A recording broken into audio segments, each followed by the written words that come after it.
우리가 시작할 때 확신한 것을 끝까지 견고히 잡고 있으면 그리스도와 함께 참여한 자가 되리라. 감사합니다. 하나님, 이 복된 날 주님 앞에 나옵니다. 오늘 11월 다섯째 주 마지막 주입니다. 하나님, 이제 12월 한 달 남았습니다. 2020년. 우리 하나님께서 우리에게 축복하신 이 한 해가 이렇게 은혜 가운데 잘 지낼 수 있게 하여 주시고, 한 날 한 날 살아가면서, 한 해 한 해를 지내가면서 우리 주님 앞에 더 가까워진 것을 감사합니다. 하나님, 우리가 더 예수님의 성품을 담게 하시고, 더 예수님 앞에 나아가는데 합당한 자들로 다듬어지게 하시고, 우리 땅에서 삶이 하나님께서 정말 원하시는 것이 무엇이냐면, 하나님의 모습을 더 잘 담아가기를 그 훈련 과정으로 이상의 삶을 살아가는 겁니다. 세상에서 사람들은 이것저것 잘나고 잘 사는 것을 소망하겠지만, 하나님이 바라시는 것은 이 과정을 통해서, 이것이 풀무불 과정인데, 이 과정을 통해서 우리가 더 하나님의 성품을 닮아가고 하나님을 기쁘시게 드리고 하나님 앞에 예배하는 것을 기쁘게 생각하고, 그리고 하나님 앞에 나와서 한 가지로 하나님을 사랑하는 자들과 교제하는 것이 얼마나 큰 축복인지를 깨닫게 해주시는 것이 하나님께서 우리에게 주신 목적인 줄을 압니다. 성경은 그걸 우리에게 그렇게 말씀하시고 있고, 우리가 그 말씀을 따라 가만히 생각해 보면 한 해 지내는 것이 얼마나 더 큰 감사가 은혜입니다.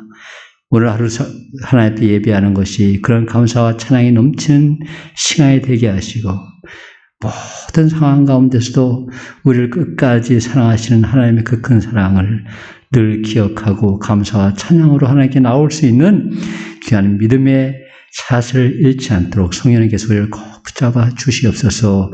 이 예배를 기쁘게 받으시옵소서. 하나님, 예수님의 이름으로 기도합니다. 아멘. 시편 80편입니다.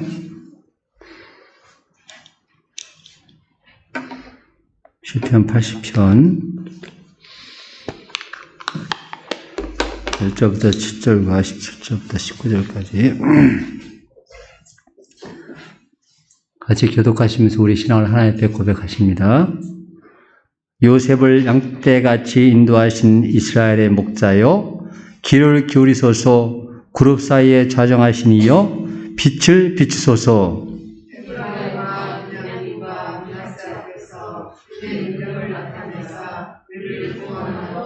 하나님이여, 우리를 돌이키시고 주의 얼굴빛을 비추사 우리가 구원을 얻게 하소서.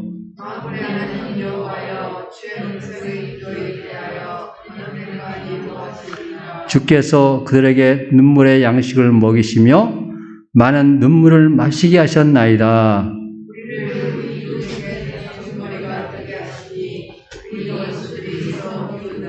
만군의 하나님이여, 우리를 회복하여 주시고 주의 얼굴에 광채를 비추사 우리가 구원을 얻게 하소서.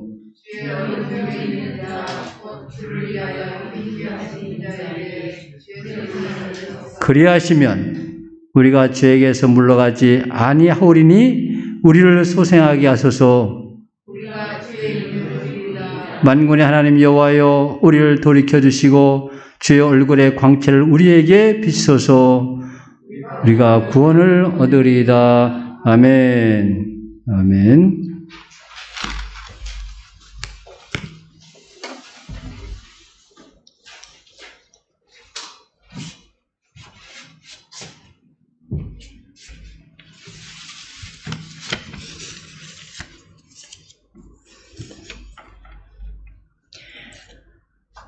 여호와께 감사하라.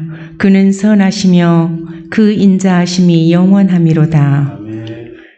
세상을 지으신 하나님, 오늘 저희 성도님들 가족과 함께 예배당에 모여 같이 예배드릴 수 있게 하시니 감사합니다. 아멘. 이 귀한 시간 진정을 다해 하나님을 높여드리기 원하오니 이 예배를 기쁘게 받아 주시옵소서. 아버지 하나님, 저희의 약함으로 하나님께서 기뻐하시는 한 주를 보내지 못하였음을 고백합니다. 이 핑계 저 핑계로 말씀 묵상을 소홀히 하였고 육신의 생활에 전념하여 주님의 뜻을 살피기보다는 저희의 뜻과 의지를 먼저 구했습니다. 이 모든 것이 죄임을 고백합니다. 회개하오니 용서하여 주시옵소서. 그래도 하나님 아버지, 저희가 인간적인 방법으로 판단하고 해석하여 분노하고 할지라도 예수님 백으로 저희가 크게 실족하지 않고 금방 회개하고 반성하게 하시니 감사합니다. 섬김을 받으려 함이 아니라 도리어 섬기려 하고 목숨까지도 저희의 대속물로 주신 예수님의 그 사랑을 알게 하시니 감사합니다. 예수님 그 사랑으로 가족과 이웃에 대한 사랑과 존경의 의미를 더욱 깊게 깨닫게 해주시니 감사합니다. 이 시간 다시 한번 예수님 사랑을 담기를 간구하오니 성령님 저희를 주장하여 주시옵소서. 성령님 도우심이 없으면 저희는 늘 실족하기 쉬우니 성령님 저희의 언어와 행동과 생각을 주장하여 주시옵소서. 전능하신 하나님 아버지 또한 기도드립니다. 코로나19의 어려움 속에서도 저희 국민들이 슬기롭게 어려운 상황을 극복할 수 있도록 지혜를 주시고 인내와 배려로 공동체가 같이 건강한 사회를 이룰 수 있도록 도와주시옵소서. 능력 주시는 하나님, 단위 위에 세우신 목사님께 말씀의 능력을 주셔서 그 말씀을 듣는 저희 한 사람 한 사람 모두 큰 감동으로 은혜 받기를 원합니다. 어떤 작은 의심이나 불신 없이 아멘을 외칠 수 있는 저희가 되도록 성령 충만한 시간 되도록 능력 주시옵소서. 마치는 시간까지 예배를 주장하여 주실 것을 믿사오며 예수님 이름으로 기도드렸습니다. 아멘. 주님 찬양합니다. 예수님이 나의 주님이십니다. 성령님이 아니고는 어떤 누구도 예수님을 주라고 고백할 수 없다고 하나님 우리에게 선포하고 계십니다. 우리 그 말씀을 믿습니다. 우리 안에 성령님이 임재하셔서 예수님이 나의 주님이시라고 고백합니다. 이 시간이 그렇게 예수님이 나의 주님 되심을 고백하며 주님의 말씀에 귀를 기울이고 그 말씀을 순종하며 살겠습니다. 우리 마음을 결단하는 복된 시간 되도록 축복해 주시옵소서. 예수님이 주인이 되시면 그때 모든 문제가 주 안에서 해결됩니다. 하나님, 우리가 주님을 모시고 살면 세상에 어떤 환난과 어려움이 핍박이 오더라도 예수님의 이름으로 승리합니다. 세상에선 쭈그러드는 것 같이 살지 모르지만 하나님께서 기뻐하시는 삶을 삽니다. 우리 마음에 그 기쁨이 있습니다. 그 승리가 있습니다. 그 확신이 있습니다. 그렇기 때문에 어떤 상황도 이겨낼 수가 있습니다. 하나님, 그렇게 한 주간 우리의 남은 삶도 주님과 동행하는 복된 삶을 살아가도록 성령님께서 순간순간 저들과 함께하여 주시옵소서. 감사합니다. 하나님, 예수님의 이름으로 기도합니다. 아멘. 하나님 말씀 마가복음 13장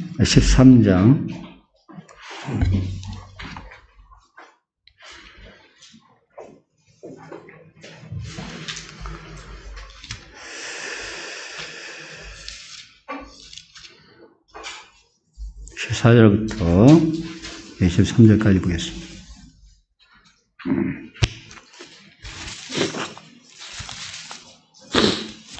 마가복음 13장 14절부터 23절까지 봅니다.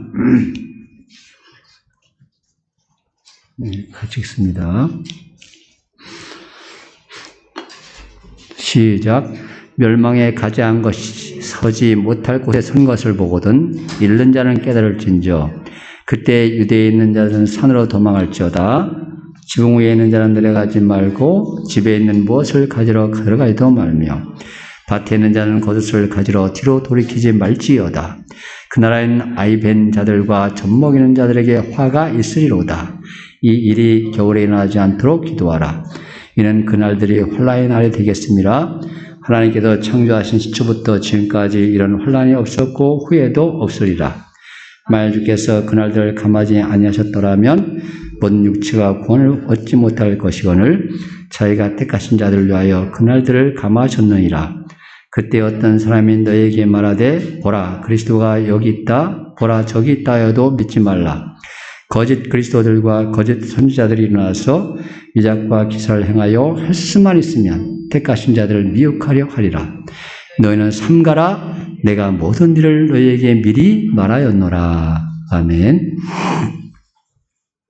오직 예수님 예수 그리스도의 은혜와 평강이 여러분들의 삶 가운데 함께 있길 축원합니다. 아멘.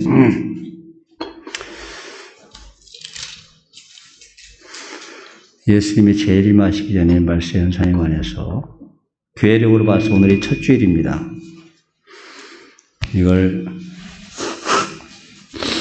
예수님이 그 성탄절 넷째 주를 갖다 대림절 첫째 주일이라고 합니다. 예, 교회력으로 오늘이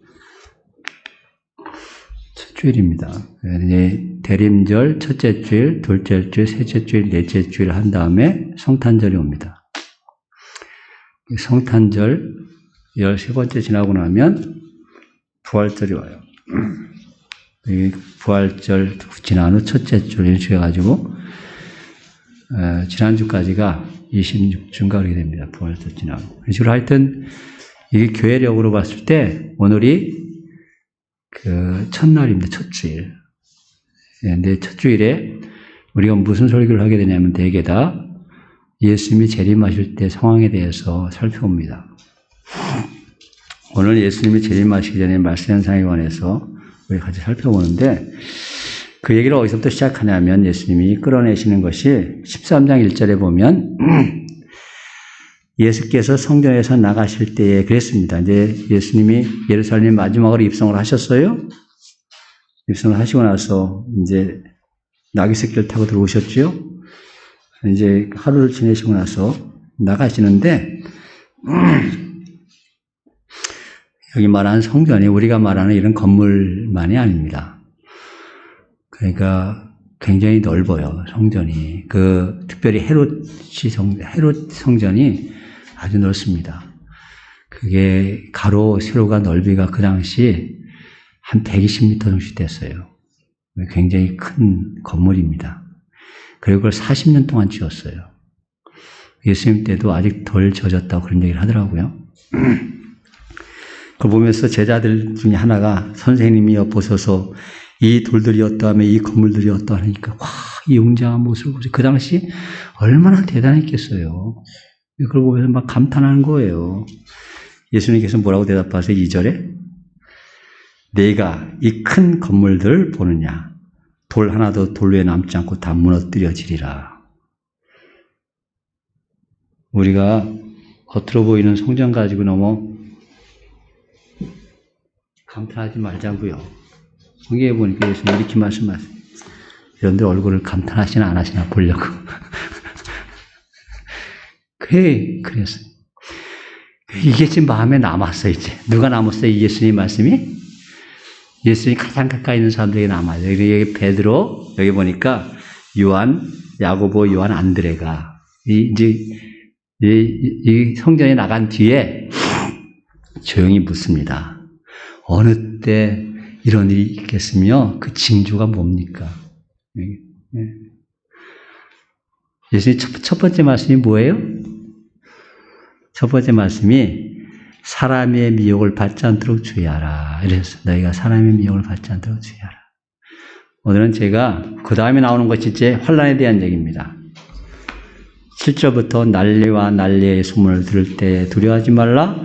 이런 일이 있어야 돼. 아직 끝은 아니니라. 민족이 민족을 나라가 나라를 데려가야 일어나고 거기서 지진이 있으며 기근이 있으니 이는 재난의 시작이니라. 그러셨습니다.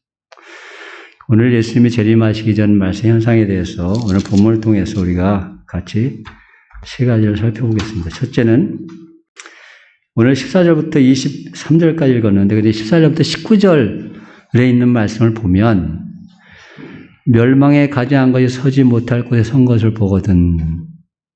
여기부터 19절까지 이는 그날들이 환란의 날이 되겠습니다. 하나님께서 창조하신 시초부터 지금까지는 환란이 없었고 후회도 없으리라. 환란에 대한 얘기입니다. 14절부터 19절까지가.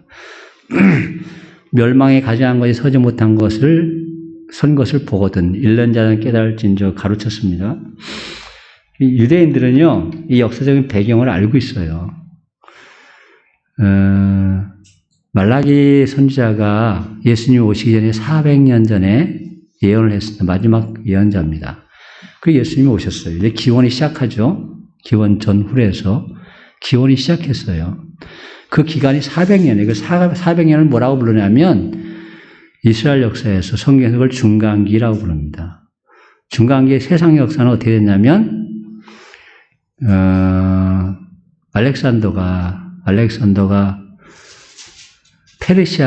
파샤를 쳐서 멸망시키죠. 300년이니까 310년, BC 310년. 그러나서 죽었어요. 11년인가 12년 동안 전쟁을 하고 나서 죽었습니다. 세계에서 가장 큰 제국을 만들고 죽었어요. 열병에 걸려 죽었죠. 뭐 역사가들은 독살 당했다 이런 얘기도 하고 그러는데 하여튼 공식적인 기록은 열병에 걸려 죽었습니다. 그래서 그걸 네 장군이 나눠갔죠.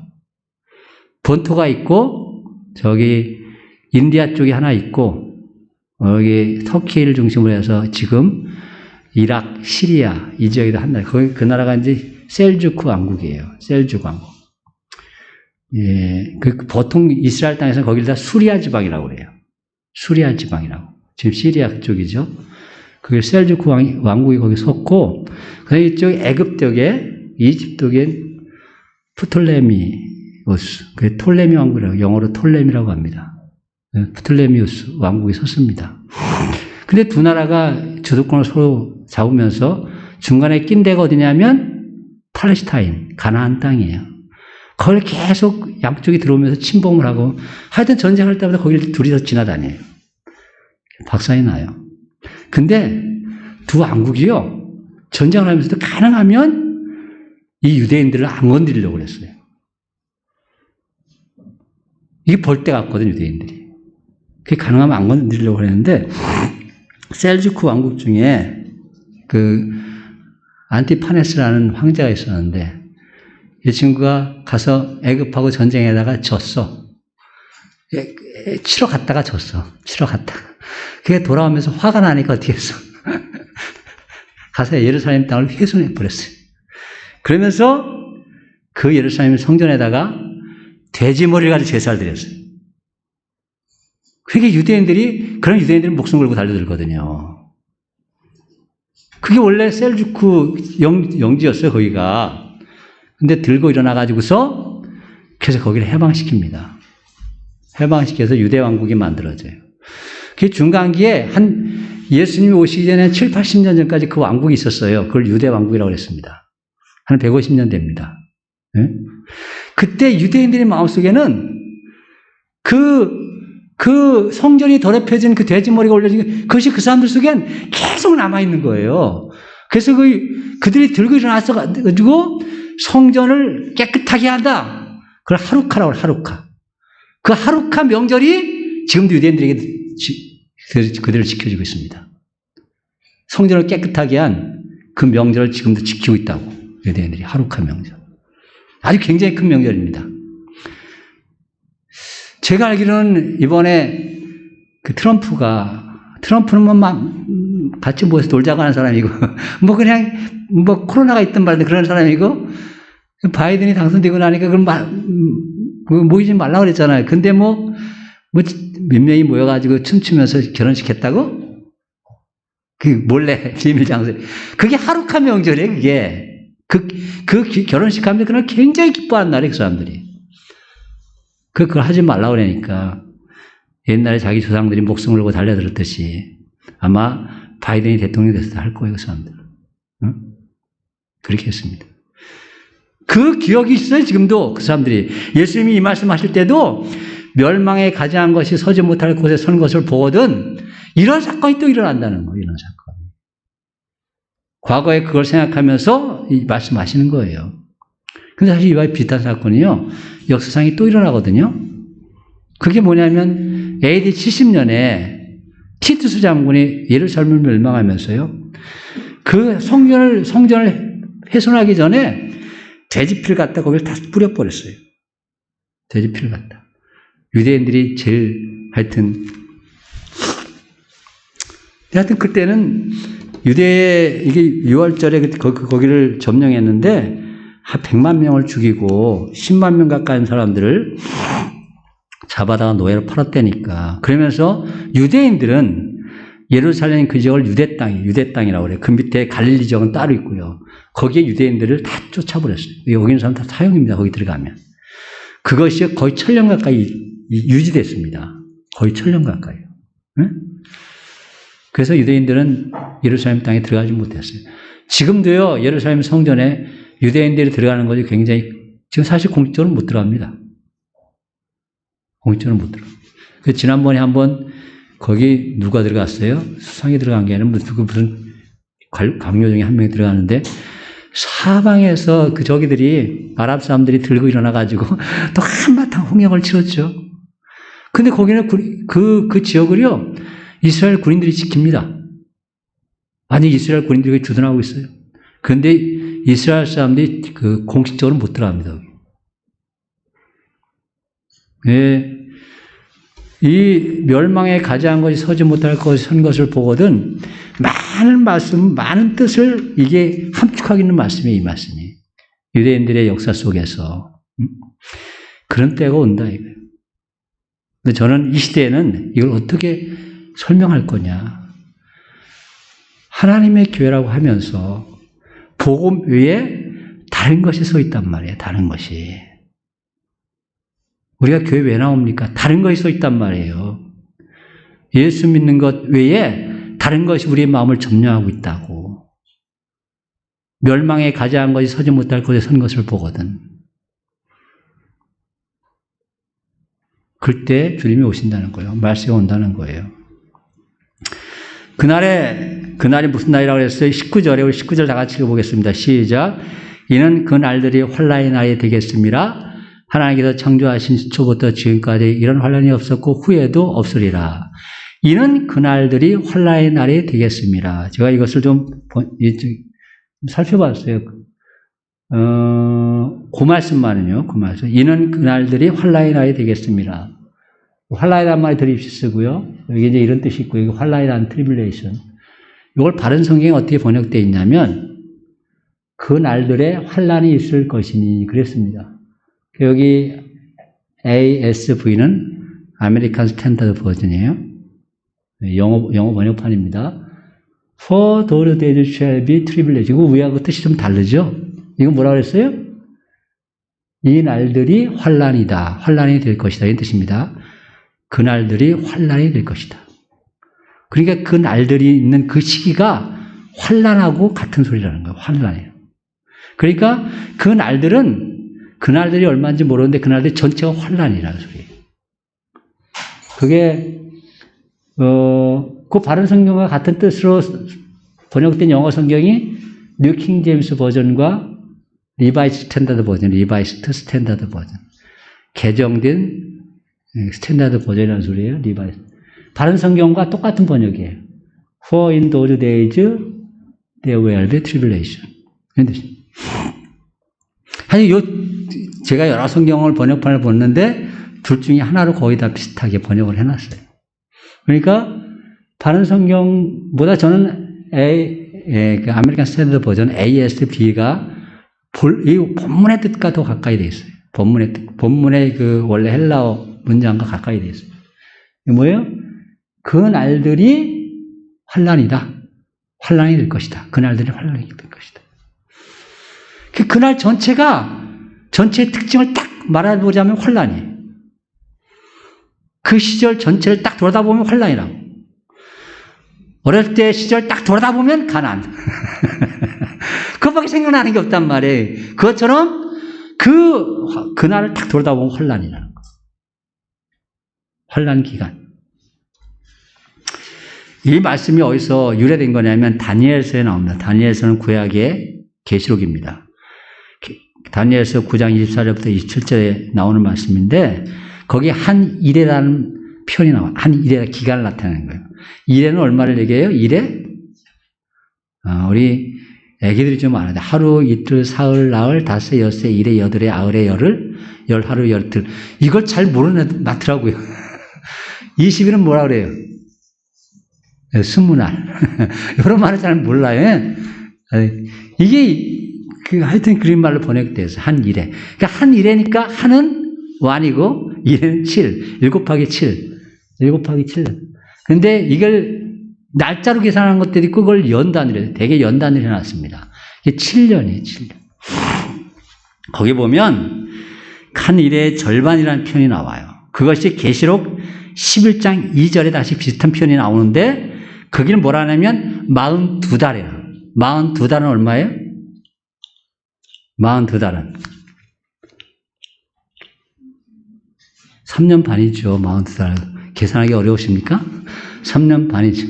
그러니까 이게 일의 절반이라는 표현이 여기 다니엘서 9장에 나오는데 계시록에 그걸 갖다 42달 이렇게 나오고 또 9절에는 계시록 11장 9절에는 사흘 반 이렇게 나옵니다. 이게 그 날짜로도 나오고 연수로도 나와요. 근데 이걸 다 연으로 보고 있습니다. 이거는 사흘 반. 7년 대환란이 오는데 전반부하고 후반부로 나눠집니다. 계시록에 보면 전반부하고 후반부가 나와져요. 그 전반부는 거짓 그리스도가 판을 칩니다.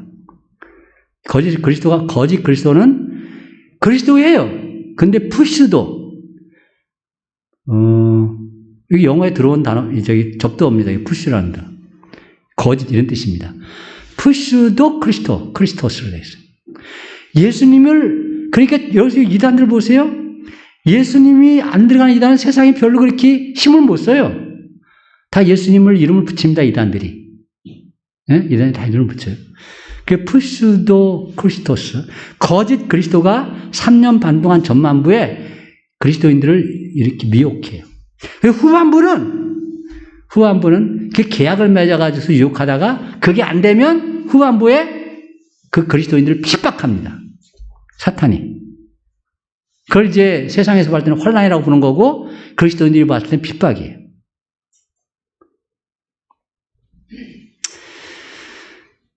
그게 예수님이 오시기 전 7년 대환란의 큰 그림입니다. 예수님이 오시기 전 7년 대환란. 그러니까 전반부 3년 반은 푸시도 크리스토스. 그러니까 거짓 그리스도가 활동하는 시기고 후반부 3년 반은 예수 믿는 사람들을 핍박하는 거예요. 그게 혼란이라고 표현되어 있다고요. 예수님이 오시기 전에 반드시 그 기간이 온다. 네. 환란만 기억나는 기간이 온다는 거예요. 환란. 주님이 재림하시기 전 이런 환란, 고통, 신앙적인 억압의 연속된 날이 반드시 있다는 겁니다. 그게 다니엘서 9장 27절에 그가 장차 많은 사람들과 더불어 한 이래 동안 언약을 굳게 맺고 이 그가 사탄을 얘기하는 거예요. 악한 영들을 얘기하는 겁니다. 그 모습이 어떤 정권이 될란지 저는 그건 잘 모르겠어요. 성경에는 사탄이라고 나오는 거고 마귀라고 나옵니다. 근데 그것이 삶의 사람들에게 영향을 끼치도록 나타나요. 우리가 생각할 때 귀신의 세상 그런 식으로 나타나지 않아요. 삶에 영향을 끼치는 모습으로 나타납니다. 아마 정권이라든가 어떤 군사력이라든가 요새 경제력이 더 무서우니까 경제력 같은 그런 걸 가지고서 억압하는 세력으로 나올 겁니다. 앞으로 이게 나타나요. 반드시. 한 일해 동안 그러니까 7년 동안 언약을 맺고 그가 그 일의 절반에 제사와 예물을 금지할 것이며 이게 이제 예수 믿는 사람 핍박하는 겁니다. 또 포악하여 간야한 것이 날개를 의지하여 설 것이며 또 이미 정한 종말까지 신누고 항파하게 하는 자에겐 쏟아지리라. 이걸 제가 설명하려면 오늘 하루 종일 해도 설명하지 못할 그런 말씀이에요. 이 말씀이. 근데 하여튼 반 일해 동안 핍박한다 이거예요. 제사와 예배를 못하게 한다. 우리 지금 코로나 몇 단계예요? 순천. 그게 여기 집회할 때 그게 어떻게 돼 있어요? 규정이? 응? 방역을 다 갖추고 20%만 참석을 해야 돼요. 20%. 앉을 수 있는 자리 20%. 우리가 다 합치면 몇 개냐면 20개요. 의자가. 한 자리에 5명씩 앉으면 몇 명이 앉을 수 있는 자리에 그러면 100명. 그러면 20%몇 명 앉아? 여러분들이 다 맞춰 20명만 오신 줄 믿습니다. 그걸 아셔야 돼. 이게 제가 이거 아무 소리 안 하고 그냥 다 예배 드리는 이유가 다 있어요.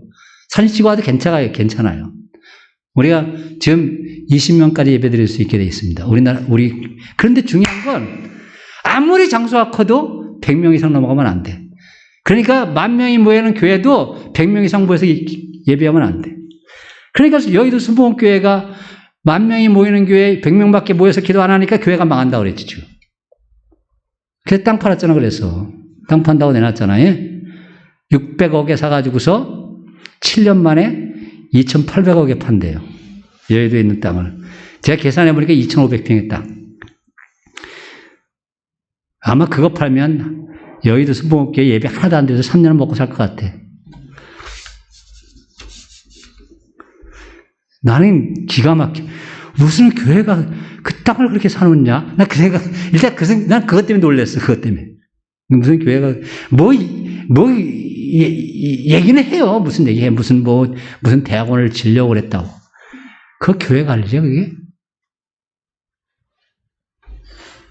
그러니까 하나님께서 걷어가시죠. 요건 제가 한 예를 든 거지, 제가 보니까 이렇게 1,000명 이상 모이는 교회들은 타격이 많아. 왜 그러냐면 한 예배 드리는 인원이 적어도 1,000명 모이는 교회도 1,000명 되는 예배당을 가지고 있습니다. 그래서 3번 예배를 드려요.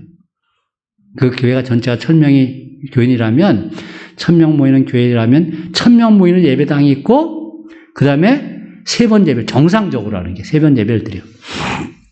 근데 요새 안 오잖아요. 그래서 제가 그랬어요. 교회 예배 참석 안 하는 거 무슨 상관이야? 성도들이 하나님께 11조 하는 거 하나님께 약속한 건데, 하는 건 다른 헌금이야 예배 드릴 때 와서 드리는 거에 좀 줄 수 있지만, 그런 것까지 주로? 그러니까 뭐라 했는 줄 아세요? 예배 안 드리고 누가 헌금 아니에요.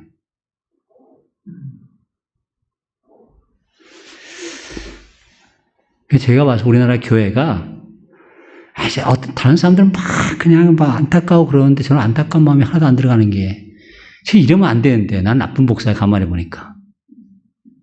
야, 우리 교회가 어떤 모습으로 돼야 되는지 하나님께서 이제 자꾸 고르시는구나. 우리가 어떤 성도가 돼야 되는지 하나님께서 고르시는구나. 저는 자꾸 생각밖에 안 들어요. 이 얘기를 참 할 수 없어요. 그렇게 큰 교회 담임하는 목사 앞에서. 이 말을 참 할 수 없어요. 그럼 얼마나 제가 교만한 뭘 보이겠어요. 원래 교만하지만. 그렇게 보이면 안 되잖아요, 그래도. 안 됐습니다. 그랬지. 하나님께서 정말 필요한, 이게 제가 봐서는 아까 말씀드린 것처럼 멸망에 가장 것이 서지 못할 것, 거룩한 곳에 선 것을 보거든. 그런 모습이 아닐까. 성경은 그런 모습을 우리에게 그 말씀을 해석하려고 하지 않나. 이런 생각이 들 때가 참 많아요. 응? 지금이 그럴 때다. 하여튼 이 시대의 환란의 시대고요. 두 번째는 그러면 예수님이 오시기 전에 재림하시기 전 말세 현상 두 번째는 택한 자들을 미혹하여. 택한 자들을 미혹하여. 여기 오늘 본문에 보면 21절 22절에 우리 21절 22절 같이 읽어보겠습니다. 시작. 그때 어떤 사람이 너에게 말하되 보라 그리스도가 여기 있다 보라 저기 있다 하여도 믿지 말라. 거짓 그리스도들과 거짓 선자들이 일어나서 이적과 기사를 행하여 할 수만 있으면 택하신 자들을 미혹하려 하리라. 예? 지금 그런 거예요. 하다못해 택함 받는 사람까지도 그래서 벗어나게 하는 거예요. 미혹하는 벗어나게 하는 겁니다. 무엇으로부터? 그래서요? 길을 잃다, 미혹하다. 미혹하다 영어로 시디우스로 돼, 시디우스. 예? 시디우스가 제가 옆에 가로치고 뜻을 다 나눴어요. 이게 사전에는 속된 표현이라 잘 안 나와, 이런 건. 꼬드기다. 그냥 사전에 뭘로 나왔어요? 꾀다, 이렇게 꾀다. 점잖은 표현. 제가 볼 때는 꼬드기는 거거든요. 꼬드기는 건 좋은 일을 갖다 꼬드긴다고 그래요? 다 이상한 짓 하는 걸 꼬드긴다고 그랬죠. 시디우스, 영어로 시디우스. 예, 아포플라나오. 아포플라나오. 이게 미혹하게 하는 거예요. 뭐뭐부터 길을 잃어버리게 하다. 아포플라나오. 원래 플라나오 자체만 해도 길을 잃다, 이렇게 하는 뜻인데, 그래서 앞표를 집어넣어서 굉장히 강조하는 겁니다. 정상적인 길에서 벗어나게 하도록 만든다는 것을 강조하는 거예요. 아포는 뭐뭐로부터 벗어나다. 아포플라나오. 예, 요 번역이 성경에는 어떻게 됐어요? 할 수만 있으면 택하신 자들을 미혹하려 합니다. 할 수만 있으면. 끊임없이 진리에서 벗어나 잘못된 길을 이끌다. 그리고 시제가 뭐냐면, 거기에 위에 뭐라고 되어 있어요? 빨간 걸로 뭐라고 그래서 시제를 딱. 현대 부정사. 현재 부정사. 현재라는 것이 뭐라고 헬라어에서 현재? 지속적이고, 끊임없고, 습관적인 걸 갖다 현재라고 표현하는 거예요. 과거는 행동이 딱 끝난 걸 얘기하는 거고, 그러니까 과거라고 해서 과거에 일어났다 그런 개념이 아니라고요. 우리가 그걸 알아야 돼. 물론 그것이 들어있지만 그 뜻만 들어있는 게 아니라 행동이 한 번에 딱 끝나는 걸 얘기하는 거고요. 그래서 헬라어는 그냥 과거라고 안 그러고 원래 단순 과거라는 표현을 씁니다. 그리고 현재는 과거든 지금이든 미래든 지속적이고 끊임없는 걸 얘기하는 거예요. 반복적인 걸. 그렇게 미혹한다고. 응? 언제까지? 주님이 오시는 그날까지. 이게 훨씬 더, 저는 앞에 환난은 외부에서 오는 어려움이라고 보고요. 미혹은 내면에서 일어나는 거예요. 내면에서. 예수 믿으면서 여러분들 갈등하지 않아요. 그거 다 끊임없이 그렇게 합니다, 우리가. 주님 오신 날까지. 아니, 주님 앞에 가는 날까지 그러고 있어. 얼마나 불행한 거예요. 네? 그렇게 우리를 미혹합니다. 어떻게 해서라도 뽑힌 사람들, 여기 공동번역에, 공동번역은 캐톨릭과 같이 번역한 겁니다. 캐톨릭과 같이 번역한 나라는 우리나라밖에 없어요. 우리나라는 캐톨릭이요, 굉장히 말씀 중심으로 살려고 하는 캐톨릭입니다. 우리나라 캐톨릭은요. 우리가 그건 아셔야 돼요. 대부분 남미 캐톨릭은 무슨 캐톨릭이에요? 우리나라 무속 종교와 합친 종교들 같은 그런 겁니다. 남미의 캐톨릭은. 그게 캐톨릭에서 나온 것이 뭐야, 지금? 브라질에? 예? 하여튼 빨개 먹고 춤추는 거 있잖아요. 그다 캐톨릭에서 나온 거예요, 그런 것들. 그게 거기 토속진하고 합쳐져가지고, 그런 이상하게 나온 거예요. 그게 축제예요. 하여튼 그때 되게 서로 총질해가지고 죽는 놈이 150명 이상. 그게 아주 혼은입니다. 혼은 파티 여기에요. 우리나라 캐톨릭은 굉장히 말씀 중심으로 살려가는 캐톨릭입니다. 우리가 우리 바탕이 선비문화잖아요. 우리 그게 있어요. 선비문화가 확실할 때 캐톨릭은 들어왔어요. 개신교보다 150년 전에 먼저 들어왔습니다. 그래서 3번에 걸쳐서 아주 혹독한 시련을 겪으면서 한 3만 2천 명 정도가 순교를 해요. 그러면서 하여튼 캐톨릭이 우리나라 와서 굉장히 어떻게 보면 그 캐톨릭의 이단적이고 막 주술적인 것이 많이 정화가 됐습니다. 우리나라에 들어와서. 그래서 그게 굉장히 감사해요. 그래도 여전히 의식적인 그런 종교지만. 아니, 그렇게 우리 안에서 미혹해, 안에서. 우리 안에서 미혹하는 게 있어. 끝까지 미혹해! 주님 앞에 가는 날까지 그게 미혹해. 저는 이것이 훨씬 더 위험하다고 생각해요.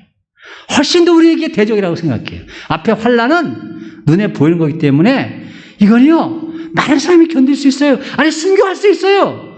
근데 안에서 이렇게 오는 거는요, 많은 사람이 넘어갑니다. 많은 목사들이 그 음행에 넘어가고요. 예? 이 안에 돈에 대해서 얼마나 밝힌 사람들이 많아집니다. 저도 좀 아이, 그렇다면, 아이, 그게 있으면 얼마나 좋아? 그걸 넘어가요, 그게. 여기, 디모데전서 6장 10절에 보면, 돈을 사랑하며 일만하게 뿌리가 되나니, 이것을 탐내는 자들은 미혹을 받아. 여기 미혹이 그때 똑같은 단어 쓰는 거예요. 미혹을 받아, 믿음에서 떠나 많은 근심으로써 자기를 찔렀도다. 참, 사도 바울이 쓴 표현을 보면, 우리가 좀 자꾸 요새 우리 성현이가 영어 성경을 자꾸 보겠다고 그러는데 좋습니다. 영어 성경 보시고 다른 나라 말도 보시고요. 좀 더 공부하셔가지고 헬라어도 같이 공부하시고 그러면 이 뜻들이 이게 뭐라 그럴까 우리나라 말도 잘 번역이 됐지만 더 생생하게 느껴질 때가 많다고요. 응? 미혹을 받아. 이게 돈을 미혹하게 하는 돈이 미혹하게 하는 가장 큰 시력 중에 하나예요. 믿음을 떠난다. 고린도후서 11장 13절에 보면 그런 사람들은 거짓 사도요 속이는 일꾼이니 자기를 그리스도의 사도로 가정하는 자들이라.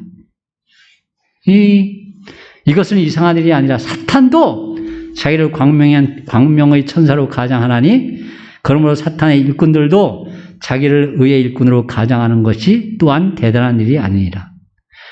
사탄이 광명한 천사로 의의 일꾼으로 그렇게 우리에게 미혹합니다. 예?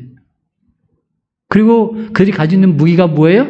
오늘 본문에 보니까 22절에 거짓 그리스도들과 거짓 선자들이 일어나서 이적과 기사를 향하여 병 낫다. 이적과 기사는 무슨 분야라고 그랬어요? 이적과 기사는 무슨 분야라고 그랬어요? 하여튼 속히 잊어버리셔서 감사합니다. 예? 요한복음 3장에서 배웠잖아요. 그렇게 이적을 행하시는 거 보니까 하늘로부터 오신 선생님인 줄 확실합니다. 니고데모 가서 그러잖아요. 그러니까 예수님이 하신 말씀이 뭐예요? 내가 진실로 내게 이르노니 사람이 거듭나지 아니하면 하나님 나라를 볼 수 없느니라. 아무 코멘트도 없이 딱 잘라서 얘기하시는 거예요. 예? 이 이적과 기사는 물질적, 육신적이라고 그랬어요. 한번 생각해 보세요. 여러분들이 기적이라고 생각하는 건데 다 뭡니까? 누구 뭐 잘 돼가지고서 부자 됐다. 병 났다. 뭐 둘 중에 하나잖아요. 다 물질적이고 육신적이지.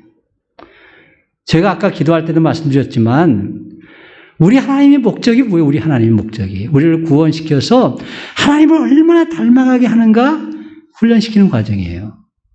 혹시 돈을 통해서 자꾸 사람들이 아브라함, 이삭, 야곱이 부자가 됐대. 그렇게 믿음의 조상이 되면 부자. 포인트가 근리가 있어. 많은 사람들이. 예? 아브라함이 부자 되려고 발버둥치면서 가나안 땅에 왔어요? 부자 되려고 애굽 땅으로 도망갔습니까? 애굽 땅에 갔다 왔더니 부자 됐어요. 이삭이 가뭄이 들어가서 부자 되려고 하란으로 내려갔어요? 거기서 쫓겨났어요. 쫓겨났는데 눈물을 흘리며 씨를 뿌렸어요. 어디서? 부엘세바 쪽에서. 근데 그 지역이 한 10년이나 20년 중에 한 번씩 풍년이 들어. 땅이 얼마나 비옥한데 물이 없어 안 돼. 근데 눈물을 흘리면서 씨를 뿌리는 건 매년 하나님 믿고. 그랬더니 그 해의 농살, 성경이 얼마나 재밌게 표현되냐면 그 해의 농살 100배나 얻고 이렇게 되어 있습니다. 그 이삭이 거부가 되었더라. 이게 성경은 거부가 된 것이 중요한 게 아니에요. 사람들이 자꾸 그렇게 아브라함, 이삭, 야곱 축복받은 얘기만 하는데 그거 얘기하려고 쓴 거 아닌데 우리가 얼마나 택한 자들이 하나님의 모습을 닮아가느냐. 제가 말씀드렸잖아요. 아브라함의 기사가 싹 빠져버려. 그 다음부터 아브라함의 기사가 쑥 빠져버려요. 보세요. 이삭을 100세에 낳고 이삭이 소년 되는 거 20살이 막 됐다는 소리. 그때까지 소년이라고 그래요. 소년을 들여가서 이삭을 잡아 바쳤어요. 그 다음에 한 장 더 나옵니다. 아브라함의 사건 얘기가. 한 장 더 나오거든요. 그 다음에 아브라함이 사라져요. 왜 사라졌다고 그랬어요? 아브라함의 사건 이야기가 왜 사라집니까? 성경에서. 175세까지 살았습니다. 아브라함. 이삭이 장가가고서 아기 낳았을 때도 그때 아기 낳아서 제가 계산을 해보니까 계산이 빠르잖아요. 이삭과 야곱이 15대까지 살았어. 이삭이 아니고 에서하고 야곱이 15대까지 살았어. 근데 아무것도 안 나와. 그 뒤에 기록이. 왜 안 나올까? 왜 안 나온다고 그랬어요, 제가? 더 이상 다듬을 필요가 없어요, 이제. 더 이상 신앙적으로 다듬을 필요가 없어요. 진짜 온전하게 하나님을 섬기는 사람이 됐기 때문에 성경에 더 이상 기록할 필요가 없는 거예요. 그러니 기록이 없어요. 없어요. 왜 탕자가 돌아와가지고서 잔치까지 잡아주고 나니까 그다음부터 탕자 얘기가 쏙 없잖아요. 그렇죠? 성경에. 왜 없다고 그랬어요? 아버지의 사랑을 제대로 깨달았으니까. 더 이상 기록할 게 없는 거예요. 성경은 그것까지만 기록되어 있어요. 항상. 택한 자들을 미혹할 수 있는 없는 수준이 돼버리면 성경에 기록이 없어요. 어쩌다가 보니까 우리는 죽을 때까지 미혹을 받아. 죽을 때까지 미혹을 받아. 어떻게 해서든지. 아까 공동번역 얘기다 그러네. 어떻게 해서든지 빨리 뽑힌 사람들을 속이려고 여러 가지 기적과 이상한 일들을 할 것이다. 우리 그거 홀딱 넘어가. 예? 뭐 간증 집회한다. 은혜가 되죠, 들을 때. 간증 집회한다면 홀딱 넘어가. 그 다음 뭐라고요? 다 콜라 한 잔의 기쁨이다. 예? 택한 자들을 미혹하려고 별짓 다 합니다. 별짓 다 해요. 복음을 잃어버리지 말아야 돼요. 어떤 상황이 돼도 하나님 나를 사랑하신다는 거, 하나님 나를 사랑하셔서 자기 독생자를, 하나밖에 없는 독생자를 십자가에 내어주시기까지 나를 사랑하신다.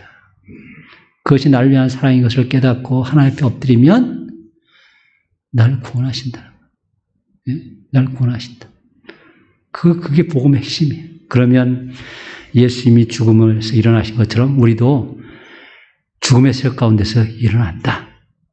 물론 주님이 오실 때까지 우리 육신이 부활하고요. 우리의 삶 가운데서도 죽음을 이기는 부활을 경험하게 된다. 그걸 얘기하는 거예요. 그게 신앙입니다. 그걸 미혹하려고 별짓을 다 해요. 교회를 이상한 목적을 가지고 나오게 만들어요. 이상한 목적을 가지고 만들어요. 내가 정말 교회 신앙생활을 왜 하는지, 내가 왜 예수를 믿는지 늘 복음 앞에서 저도 그렇고 겸손해져야 됩니다. 겸손해져야 돼요. 그러면 까불지 않아요.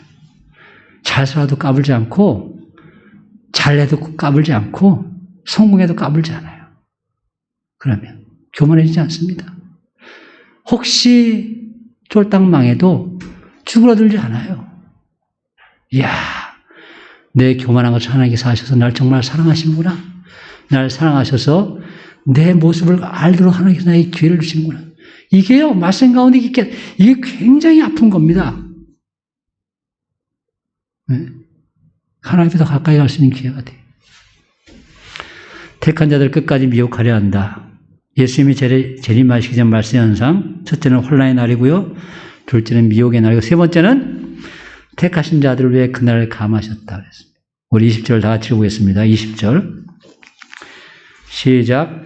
만일 주께서 그날들을 감하지 아니하셨더라면 모든 육체가 구원을 얻지 못할 것이거늘 자기가 택하신 자들을 위하여 그날들을 감하셨느니라. 아멘. 3년 반이죠. 대환란의 3년 반이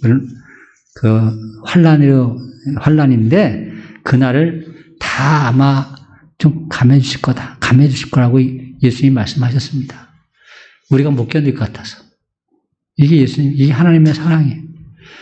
어떤 사람들은 못 견딜 것 같아서 택하신 자들. 그렇게 환란이 무섭다는 거예요. 어렵다는 거예요. 어려운 시기입니다. 그걸 넘어가야 돼. 그걸 우리 하나님께서 견딜 수 있을 때까지만 주세요. 그런 때 이제 고린도전서 10장 13절 말씀이 필요한 거예요. 고린도전서 10장 13절 말씀, 사람이 감당할 시험밖에 너희가 당한 것이 없나니 오직 하나님 믿부사 너희가 감당하지 못할 시험 당함을 허락하지 아니하시고 시험 당할 즈음에 또한 피할 길을 내서 너희로 감당하게 하시니라. 피할 수 있는 방법을 두 가지를 주신다. 첫째가 뭐라고요? 감당할 시험만 주신다. 이게 첫 번째 피할 방법. 두 번째는 뭐냐면 시험 당할 쯤에 또한 피할 길을 내서 첫 번째는 감당할 시험만 주시고 두 번째는 못 감당할 것 같으면 피할 길을 주신다. 그래서 감당하게 하신다. 그런데 시험은 있습니다. 여기 시험은 위에는 미혹하고 똑같은 거예요. 예? 예, 우리 택한 자들을 구원하시기 위해서 우리가 완전히 묵살당하지 않기 위해서 거기에 우리가 굴복당하지 않기 위해서 그날들을 감축하신다. 감한다 말을 단축하다 뜻입니다. 단축하다. 영어로 shorten, 단축하다. 여기 보면 그 시제가 뭐라고 되어 있어요? 이게 과거로 됐죠. 과거에 빨간색 안 해놨어요? 빨간색 하나 안 돼. 과거가 뭐라고 그랬어요? 과거가 과거 했다는 소리가 아니라 이미 결단하고 그렇게 행동한다는 거예요. 결단하고 한 번에 딱 잘라버리는 거예요. 질질질 끄는 게 아니고 한 번에 딱 잘라요. 우리가 감당할 수 있을 만큼만 우리에게 허락하세요. 그러니까 우리가 어떤 어려움이 오더라도 하나님이 반드시 날 감당하게 하실 것이다 라는 믿음이 있어야 돼.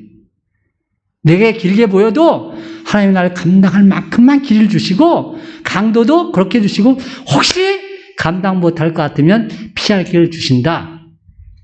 이 믿음이 우리에게 있어야 돼. 그럼 무조건 시험에서 승리하는 거예요. 네?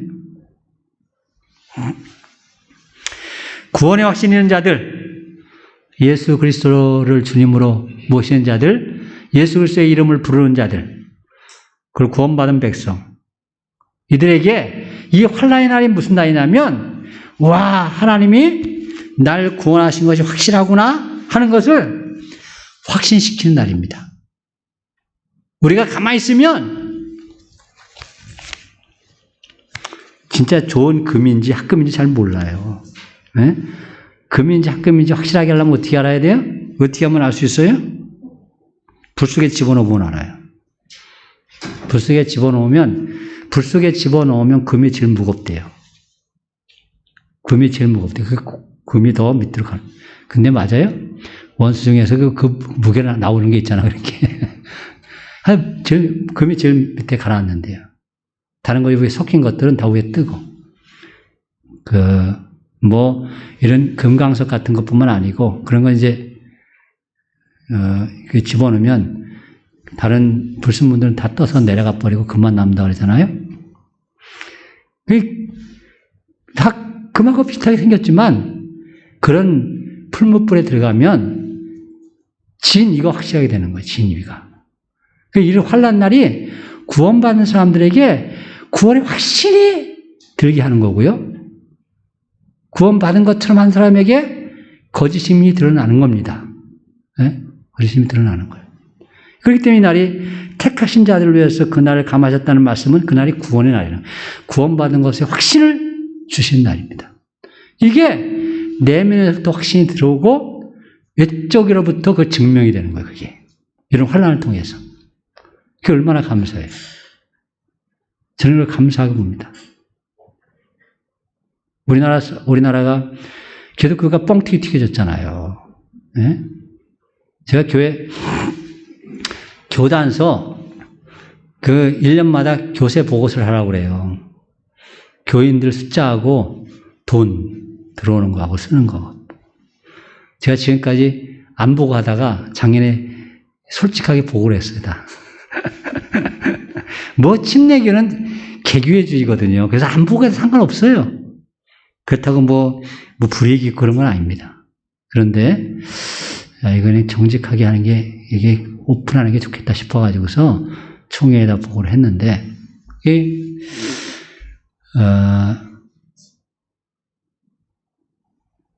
너무 뻥튀기 돼 있거든요.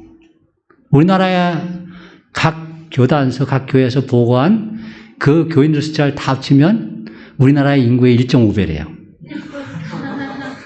묻지 마세요. 얼마나 감사해요. 예? 그래서 그 관계자들은 10분의 1로 딱 자른대, 그래서. 10분의 1 딱 잘라가지고 이만큼이다. 그걸 실질적으로 본다고 그래요. 그게 얼마나 엉터리 같은 겁니까? 우리가 하여튼 이 시대에 정말 구원받은 자들이 누구인지 확실하게 하나님께서 구별해내십니다. 알곡과 쭉정이를 고난하듯이. 그러니까 얼마나 구원받은 자들에게 기쁜 날입니까? 좋은 날입니까? 예. 하여튼, 중요한 건, 진짜 구원의 확신 있는 사람들에게는 길을 주신다. 어떤 혼란, 시험을 주신다고 그랬어요? 이게 이번 주의 문제입니다. 이번 주. 첫째는 뭐라고요? 감당할 만한 시험을 주신다. 두 번째는 피할 길을 주신다. 할렐루야. 예수님이 재림하시기 전 말세 현상. 첫째는 재림하시기 전에 반드시 그것이 환난입니다. 두 번째는 미혹입니다. 저는 환난보다 미혹이 훨씬 더 여러분들의 큰 대적입니다. 세 번째는 그게 구원의 날입니다. 구원의 확신을 주실 때입니다. 기도하겠습니다. 하나님, 주님이 오시는 것이 우리에게 너무 기대되고 감사한 겁니다. 세상의 모든 거짓이 다 드러나는 겁니다. 하나님, 그리고 진리만 나타납니다. 예수님이 우리 주님이심의 확신이 우리 내면에 더 깊이 들어옵니다. 하나님, 우리 착한 영계의 성도들이 주님이 재림하시기 전에 올 이 환난을 주님의 능력으로, 성령의 능력으로 넉넉히 이기고 남을 수 있도록 하여 주시고, 우리 모두가 하나님 앞에 나아가서 오늘 이 모습 이대로 하나님을 예배하며 하나님께 기쁨이 되는 복된 공동체가 되도록 축복해 주시옵소서. 감사합니다. 하나님, 예수님의 이름으로 기도합니다. 아멘. 이번 주 암송할 말씀은 지난주에 것이 두 개가 너무 길다고 제 아내가 투덜투덜 하셔가지고 이번 주에 한 번 더 하기로 했습니다. 네? 왜 이렇게 긴 걸 두 개씩이나 했네요. 여러분들은 안 계시죠? 다시 한번 해보겠습니다. 다시 한번 시작. 잠언 3장 9절 10절 시작. 내 재물과 내 수산물의 처음 열매로 여호와를 공경하라. 그래야면 내 창고가 가득히 차고 내 포도즙 틀에 새 포도즙이 넘치리라. 앞에 있는 건 뭐예요? 앞에 있는 건? 앞에 있는 건? 앞에 있는 건 명령이니까 계명이잖아요. 그렇죠? 해야 될 일. 뒤에는 뭐예요? 뒤에는 건 뭐예요? 뒤에 있는 건? 후반부는? 그건 믿음이에요. 믿음. 아셨어요? 근데 우리는 이상하게 앞에 부분에 우리가 할 일은 어디에 초점이 맞춰져야 돼? 우리가 할 일은 전반부. 그게 근데 이상하게 후반부에 더 관심이 많아요. 믿음이 좋아서 그래. 뒤에 건 믿음입니다. 근데 반드시 그것이 증명이 돼야 돼요. 그래야 하나님이 살아계신 것을 내가 고백할 수 있어요. 하나님께서 그냥 놔두시겠어요? 반드시 축복하십니다. 그 뒤에 건 믿음입니다. 성경이 믿어야 될 것이 무엇이고 내가 행해야 될 것이 무엇인지를 확실하게 구별을 하셔야 됩니다. 제가 설교할 때 보면 행해야 될 것만 할 때가 있고 믿어야 될 것만 할 때가 있습니다. 설교 본문 다 제쳐놓고 본문에서 뽑아가지고 제가 오늘은 뭐예요? 오늘은 현상을 얘기해요. 현상을 얘기해요. 우리가 행동하는 걸 얘기하는 게 아니고. 잠언 3장 9절 10절. 자, 고린도후서 9장 6, 7절 시작. 이것이 곧 걷게 심자는 적게 거두고 많이 심자는 많이 거둔다 하는 말이로다. 각각 그 마음에 정한 대로 할 것이요 인색함으로 억지로 하지 말지니 하나님은 즐겨내는 자를 사랑하시니라. 고린도후서 9장 6, 7절. 이건 앞에 있는 게 뭐예요? 이건 진리고 앞에 있는 건 진리고 뒤에 있는 것은 할 일이고. 네, 이렇게 성경을 보면 이렇게 딱 나눠져 있습니다. 대부분의 경우. 오늘 하늘에 오를 사람 말이 무엇이냐? 하늘에 오르신 하나님, 우리 예수님을 어떻게 다시 만날 것이냐? 그런 내용을 가지고서 우리 최용우 우리 전사님이 쓴 칼럼입니다.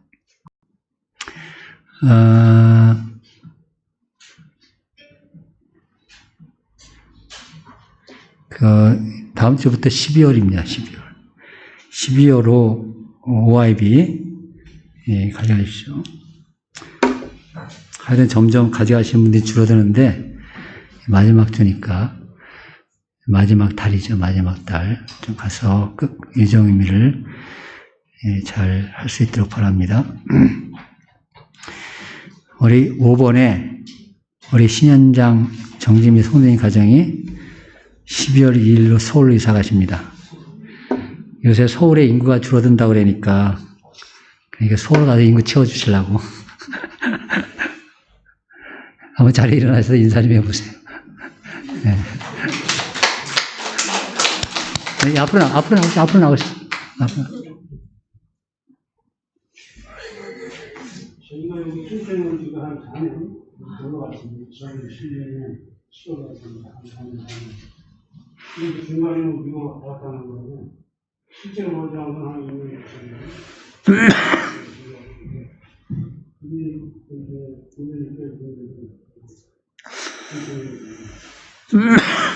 그냥, 여기 조금 닮았는 때인데, 좀 날아갈 만한 서울로 이렇게 가게 됐습니다. 서울에 가가지고, 가끔 차차하게 성공을 생각을 할 겁니다. 우리 동네 애들이 이제 가지고 있는 것 같고, 여기 둘만 남게 되면, 그래서 순천에 다시 또 오시면 됩니다. 너무 고맙고요. 선생님도 건강하시고, 잘 되시고.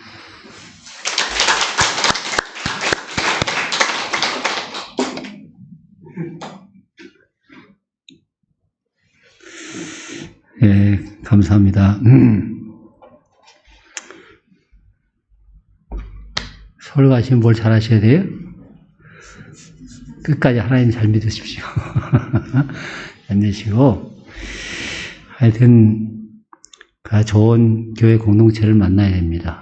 예, 공동체 만나서 정말, 우리 그래서 기도하겠습니다. 그래서, 우리, 순천에 오늘 코로나가 또 한 명 발생이 됐어요. 오늘 확진자가. 제가 보니까 오늘 확진자가 발생 171번입니다. 계산해 보니까 이제 97명이었는데 어제까지 오늘 한 명이 98명이 이번 순천에 발생된 것이 74번부터 발생돼 가지고서 지금 171번이에요. 98명이. 하여튼 순천이 전국에 최초로 사회적 거리두기 2단계가 됐고요. 보니까 요새 거의 관심 안 가지고 활동하는 사람들이 많더라고요.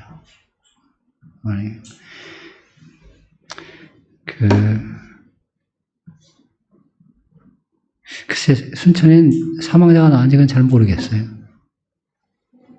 하여튼 그런데 100명이 안 되니까 170명?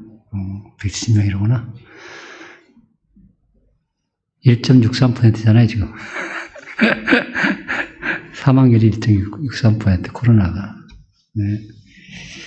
하여튼 사람 죽는 건 알지 모르지만 그냥 놔두면 죽을 확률이 많습니다. 치료 안 받고 그냥 놔두면 죽을 확률이 20배 정도 높아진다고 그래요. 예. 감사하죠. 이런 데 살 수 있다는 것이 너무 감사하고. 우리 까자흐에 가는 선교사 부부가, 카자흐스탄에 간 선교사 부부가, 물론 우리가 소원하는 선교사 부부는 아닌데 친례계 선교사 부부가, 거기 장로계 선교사 부부가 걸려서 둘 다 죽었어요. 근데 그 뒤에 친례계 선교사 부부가 걸렸는데, 그게 우리 해외 선교부에서 그 사람들을 병 전용 비행기를 렌트해가지고서 픽업해왔습니다. 근데 한 2억 7천 들었다고 해서 부부를 한 사람 앞에 1억 3,500씩 들었다고 그래요. 다른 교단에서, 우리 친례교는 우리나라에서 작은 교단이잖아요. 그 장로교는 우리 친례교에 비해서 거의 7, 8배 규모가 있는데, 그 장로교단이 놀래가지고서, 하여튼 여러 가지를 생각하게 하는, 그런 사건인데, 그곳에 있으면 죽어요. 거의 죽습니다. 그렇게 호락호락한 전염병이 아니라는 것을 생각하셔서 우리 젊은이들은 그냥 살아야 다. 저게 뭐 무증상이래. 근데 나하고 가까이 하지 마세요. 나는 안 죽겠지만 그래도 그 혹시 알았다 하는데 빨리 데려가시려는 것도 기대가 되긴 하겠지만 그래도 그렇잖아요. 조심하셔가지고서 그 어른들이 감염되지 않도록 그렇게 이게 그래서 제가 뒤에다가 지역사회가 국가가 한 공동체임을 뭐 의식하고 모두가 한 마음이 되어 서로 배려하는 성숙한 시민의식이 한층 더 필요할 때입니다. 이 말씀을 계속 넣는 이유가 나 혼자가 아니다.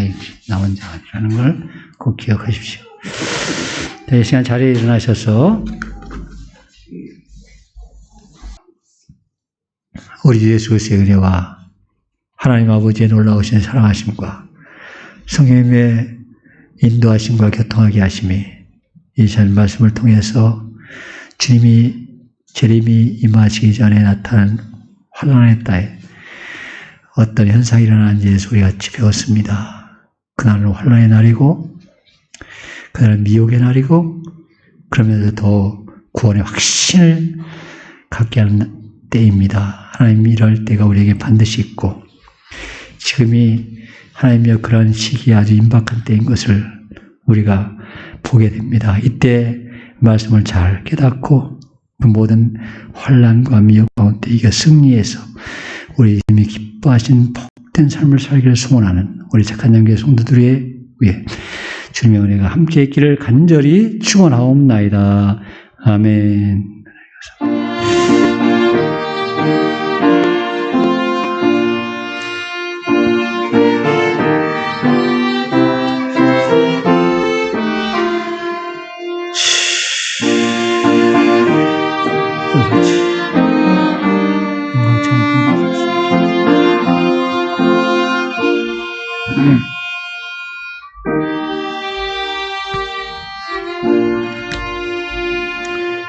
예배를 마쳤습니다.